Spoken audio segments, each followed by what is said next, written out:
Hello viewers, आज हम भारतीय दंड संहिता अध्याय 1 के अंतर्गत धारा 2 से 5 तक के बारे में अध्ययन करेंगे। धारा 2 जो है उसकी डेफिनेशन के हिसाब से punishment of offences committed with in India, Bharat के भीतर किए गए अपराधों के लिए दंड।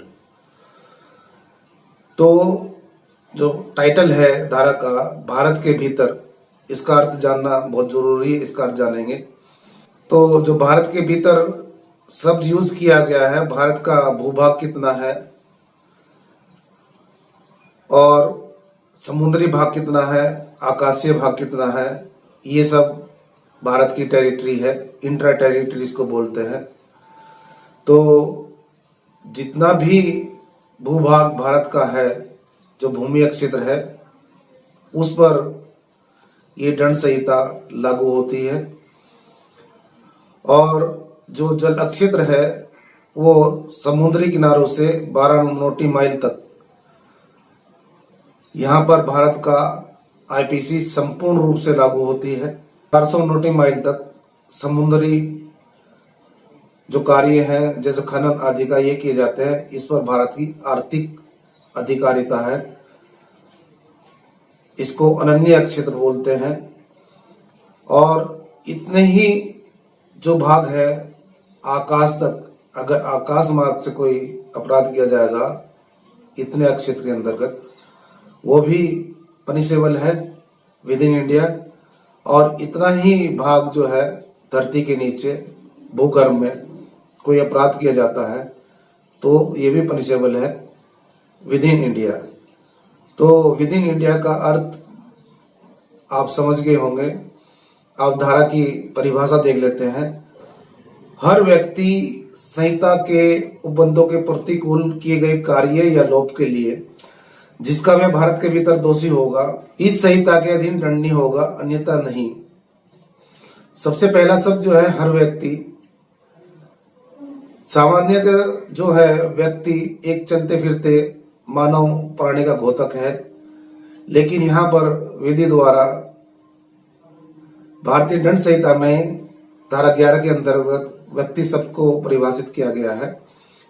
धारा 11 के अनुसार हर कंपनी या संगम, चाहे वो निगमित हो या नहीं हो, वो भी व्यक्ति शब्द माने गए हैं। और धारा 8 जो कहती है, जहां लिंग की परिभाषा दी गई है कि जहां भी पुल्लिंग शब्द हुआ है उसमें महिला भी शामिल है, स्त्री भी शामिल है। इस प्रकार हर व्यक्ति के अंतर्गत मानव, स्त्री, पुरुष, कंपनी, संगम, ये सब आए हैं। और यहाँ पर इसके साथ साथ व्यक्ति सब जो है यूज किया गया है। व्यक्ति के अंतर्गत देशी विदेशी सब आते हैं। इस प्रकार ये संहिता जो है बिना भेदभाव के, बिना रंग जाति के, बिना पद के, सब पे एक समान लागू होती है।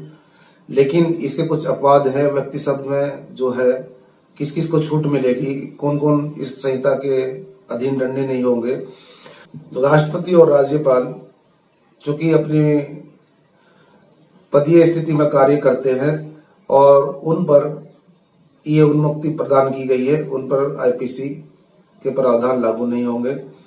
इसी प्रकार विदेशी प्रभु, अगर विदेश से कोई सत्ताधारी आता है तो उसको भी उन्मुक्ति प्रदान की गई है।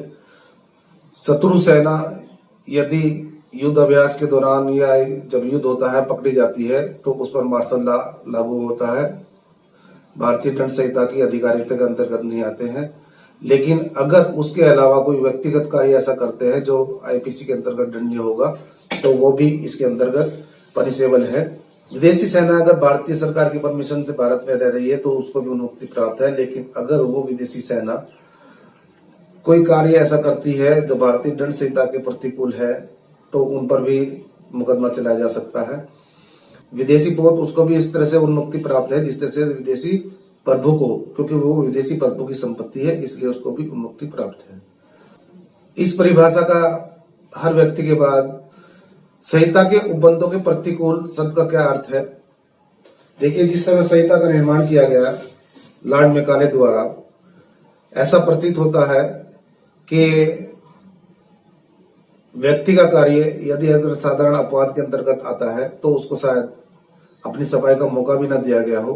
लेकिन भारतीय दंड संहिता में इस बात का प्रावधान किया गया है अध्याय 4 के अंतर्गत धारा 76 से लेकर 106 तक कि व्यक्ति अपने कार्य की सफाई के लिए किस वजह से वो उस कार्य की मुक्ति चाहता है, उससे बचाव चाहता है, वो अपना साक्ष्य पेश कर सकता है कि मेरा आपराधिक कार्य इन साधारण अपराधों के अंतर्गत है और इसलिए मैं लायबल नहीं हूं। संहिता के प्रतिकूल उपबंध जो है वो यही है, कार्य या लोग, जो कार्य है उसमें एक से अधिक कार्य भी सम्मिलित हो सकते हैं और कार्य का अर्थ यहाँ पर है आपराधिक कार्य, जो उसने अपराध किया है वो कार्य, जैसे चोरी की है, डकैती की है, बलात्संग किया है, हत्या की है, इस तरह के मामले आपराधिक माने जाते हैं। कार्य से अर्थ यहाँ पर ये है। और लोग, यदि किसी व्यक्ति पर कोई विधिक कार्य करने का दायित्व है और वो अपना दायित्व पूरा नहीं करता तो वो उस कार्य का लोप करता है।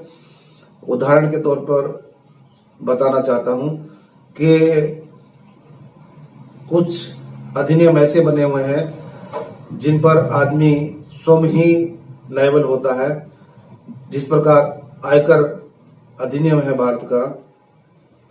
यदि किसी व्यक्ति की सालाना इनकम आयकर दायरे में आती है और वो उस पर आयकर दे नहीं करता है तो, और आयकर दे ना करके टैक्स ना चुकाकर उसको छुपाता है तो वो लोप करता है अपने दायित्व का। धारा 2 जो है, इंट्रा टेरिटोरियल अपराध कार्य भारत के भीतर ट्रायबल होंगे जिन पर मुकदमा चल सकेगा, उनको परिभाषित किया गया है। हर व्यक्ति संहिता के उपबंधों के प्रतिकूल कार्य या लोप, इनका अर्थ आप समझ गए होंगे। धारा 2 को आसान बनाने के लिए एक उदाहरण लेते हैं। देखिए, अगर कोई दो विदेशी विदेश से आते हैं और भारत के किसी होटल में ठहरते हैं और वो कोई ऐसा अपराध करते हैं दोनों जो भारतीय दंड विधि के अनुसार दंडनीय है, लेकिन उनके देश में उस अपराध को दंडनीय नहीं बनाया गया है, तो भारत में ये उनकी प्ली मेंटेनेबल नहीं है और बिना कोई भेदभाव के आईपीसी के तहत उन पर मुकदमा चलाया जाएगा।